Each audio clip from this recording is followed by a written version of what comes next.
समय नहीं है, ये केवल एक बहाना है, एक ऐसा पर्दा जिसे मन ने बहुत चतुराई से खड़ा कर रखा है ताकि तुम उसकी प्रकृति को कभी देख ही ना सको। क्योंकि जिस दिन तुम इस बात को समझ गए कि समस्या समय की नहीं मन की है, उस दिन से एक ऐसी क्रांति जन्म लेगी जो तुम्हारी गलत सोच को, सारी बेकार आदतों को और सारी भागदौड़ को जड़ से हिला देगी और तुम्हारा जीवन पूरी तरह से परिवर्तित कर देगी। और ये चीज मन कभी नहीं चाहता। वो चाहता है तुम जो कर रहे हो वही करते रहो, क्योंकि उसका पूरा अस्तित्व तुम्हारी अनजागरूकता पर टिका हुआ है। मन चाहता है कि तुम हमेशा व्यस्त रहो, किसी भी काम में उलझे रहो, किसी भी विचार में उलझे रहो और बस ये विचार करते रहो कि थोड़ा और समय मिल जाए तो सब ठीक हो जाएगा, सब अच्छा ही अच्छा होगा। पर हम कभी ठहरकर इस बात को नोटिस नहीं करते कि हमारे पास अभी जो टाइम है हम उसमें उपस्थित क्यों नहीं है, उस टाइम को एंजॉय क्यों नहीं कर पा रहे हैं। क्योंकि प्रॉब्लम टाइम की नहीं है बल्कि कमी तुम्हारी उपस्थिति की है। तुम होते यहाँ पर हो परंतु तुम्हारा मन बीते हुए पास्ट की बातों को सोचकर उलझा रहता है या फिर अपने फ्यूचर के लिए रणनीति बनाने में व्यस्त रहता है। और इसी बीच तुम ये भूल जाते हो कि जो अभी है, जो प्रेजेंट मोमेंट है, वो तुम्हारे हाथों से फिसलता जा रहा है। फिर तुम कहते हो कि समय नहीं है, बल्कि रियलिटी ये है कि तुम उस जगह पर अवेलेबल ही नहीं थे जब तुम्हारा समय निकल रहा था। मन एक ऐसी मशीन है जो बिना रुके चलती रहती है और तुम्हें ये विश्वास दिला देती है कि तुम ये हो। ये तुम्हारे विचार, तुम्हारी चिंताएं, तुम्हारी कल्पना ही तुम्हारा स्वरूप है। जो तुम अंदर से होते हो वही तुम बाहर से नजर आने लग जाते हो। लेकिन तुम अपने मन को ऑब्जर्व करके देखोगे तो तुम पाओगे विचार आते हैं और चले जाते हैं, बिल्कुल उस आकाश की तरह जहाँ पर बादल आते हैं और बिखर जाते हैं। पर तुम तो आकाश हो और तुम जब तक इस आकाश को नहीं पहचानोगे तब तक तुम इन बादलों के खेल में उलझे रहोगे। फिर तुम्हारे पास कितना भी टाइम क्यों ना हो, तुम्हें हमेशा ऐसा लगेगा कुछ छूट रहा है, कुछ अधूरा है। क्योंकि मन की प्रवृत्ति है अधूरा रहना।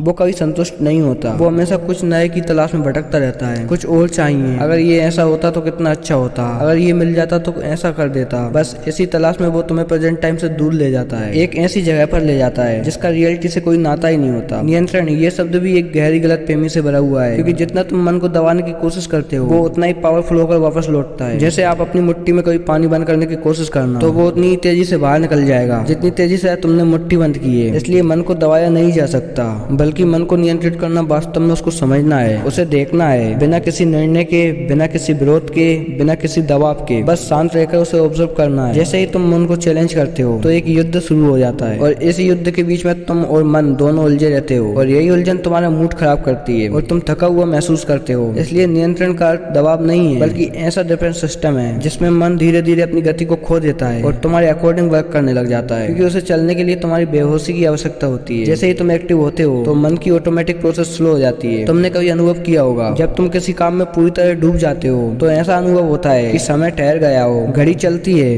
परंतु तुम्हारे मन को ऐसा अनुभव होता है कि वक्त ठहर गया है। क्योंकि इस वक्त तुम्हारे मन में कोई भागदौड़ नहीं होती, कोई बेचैनी नहीं होती। क्योंकि उस वक्त तुम्हारा मन पीछे हो जाता है, तुम्हारी चेतना सामने आ जाती है और वही तुम्हारी रियलिटी होती है। जब तुम बच्चे थे तुम्हें सिर्फ यही चीजें सिखाई जाती है, और पाओ और करो, आगे बढ़ो। पर ये कभी नहीं सिखाया जाता जो अभी है उसे समझो, उसे ऑब्जर्व करो, उससे कुछ सीखो। और यही जीवन का इम्पोर्टेंट पार्ट होता है। जो तुम बाहर ढूंढ रहे होते हो वो इसी वक्त में छुपा होता है। और इस चीज को देखने के लिए आपको अपने मन में चल रहे युद्ध को खत्म करना पड़ेगा। मन को इस युद्ध से तुम्हारे विचारों की आदत लग गई है और ये आदत इतनी गहरी होती है जो तुम्हारे चरित्र को, तुम्हारे स्वभाव को बदल देती है। लेकिन आपकी कोई आदत अस्थायी नहीं होती अगर आप उसे ऑब्जर्व कर पाओ तो, और ऑब्जर्व नहीं कर पाते तो वो आदत तुम्हारा एक अलग स्वरूप बनकर बाहर आती है। तुम ऐसा कई बार सोचते हो अगर ये ऐसा हो जाए तो अच्छा है, अगर मैं इन जिम्मेदारियों से फ्री हो जाऊं तो मन का सारा बोझ समाप्त हो जाए। परंतु इस चीज को नहीं समझ पाते। तुम्हारा मन कभी खाली नहीं रहता। अगर तुम एक दिन कोई काम ना भी करो फिर भी तुम्हारे मन में विचार बहते रहते हैं और यही अच्छे बुरे विचारों का भाव तुम्हारे मन को विचलित करता है। मन की इस चंचलता को रोकने का सिर्फ एक ही उपाय है, अभ्यास।